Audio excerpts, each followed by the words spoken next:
I never thought I'd end up here, hustling apartments for a half-dead real estate office wedged between a dry cleaner and a payday loan shop.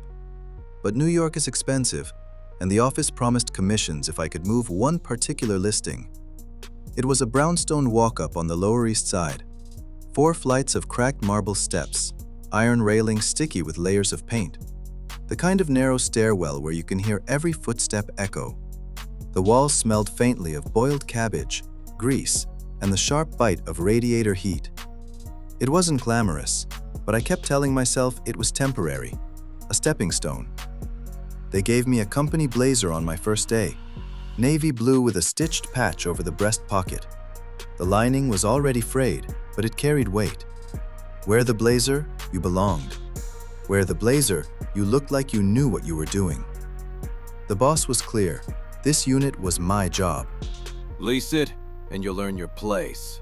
Fail, and you're gone. At first, I couldn't figure out why it hadn't rented. Location was good, the price fair, and in this city, apartments disappear overnight. But when I asked about it, he waved me off with the same line every time. Sell it as is. Don't worry about the back room. That phrase stuck with me. The back room. I didn't press. You don't question your first boss in this town, not when rent is due and you're already behind. Still, I couldn't shake the way he said it. Casual, almost rehearsed. Like every agent before me had asked the same thing and gotten the same answer. So I put on the blazer, climbed the stairs, and unlocked the unit that, for reasons no one would explain, no one ever seemed to want. My first showing went fine. A middle-aged couple, polite, a little too chatty. They looked around, wrinkled their noses at the radiator in the scuffed floors, then thanked me and left. Nothing unusual. The second showing seemed promising. A young guy, maybe 25, 26, said he worked in finance, just transferred from Boston. He filled out the intake card in the office lobby before we walked over. Emergency contact line left blank. I remember noticing it, thinking it was odd to even have an emergency contact for a showing. But the boss had brushed it off when I asked earlier. Some people just don't have family here. Don't worry about it. I let him wander the apartment on his own, just like I'd been trained. Never hover, give them space. That's when the phone rang, the office. The boss's voice, drilling me with questions. Did you show him the closet? Did you point out the light fixtures? Don't screw this up. I stepped into the hall to hear better, pressing a finger in my other ear. And then I thought I heard something. A thud. Faint. Muffled. Like someone dropped a chair behind a wall. Did you hear that? I asked. The boss chuckled. Thin walls. Old building. Probably a neighbor. By the time I hung up, the prospect was gone. Not down the stairs, not waiting by the door. Damn it. That could have been my sale, I thought. The third showing was a woman with her sister.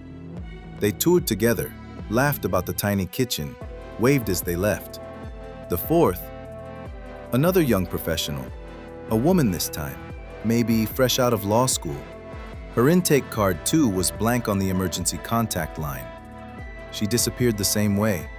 Phone call from the office, muffled noise, silence when I returned.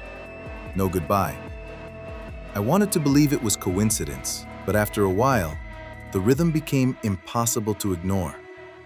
Normal, ghosted. Normal, ghosted. And every time it was the same type. Young, alone. Nobody waiting for them outside. By the end of the week, I couldn't shake the pattern. Every time it was someone young, new to the city, no emergency contact. Every time the office called at just the wrong moment. Every time there was a noise I couldn't quite explain. And every time I looked down the hall, toward that door, the one my boss told me not to worry about. The back room. The next showing was another young man, software engineer, fresh start in Manhattan, blank line on the intake card. I let him in and stepped back, like I always did. My phone buzzed before I could settle. We've had a complaint about a musty smell in the service closet. Go check it.